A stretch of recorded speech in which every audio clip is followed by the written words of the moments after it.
আচ্ছা, কোথায় যাচ্ছ বলো, কোন জায়গায় যাচ্ছ? সামনে কোন জায়গায়? জামতলা বা গাছড়া? আচ্ছা, আগে কি করতে তুমি? আগে কিছু করতে না? বাড়ি কোন জায়গায়? বাড়ি কোথায়?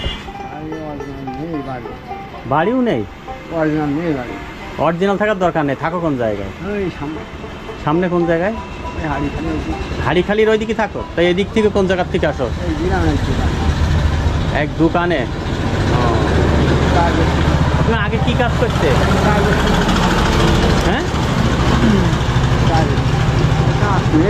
বললে কি আর পিছনের কথা? না না, বলো একটু শুনি। পিছনের কথা বললে কি করবে? বললি আমরা একটু জানতে পারবো যে আসলে আগে কি করতে, এখন কি করো, একটু শোনো। শুনবা না?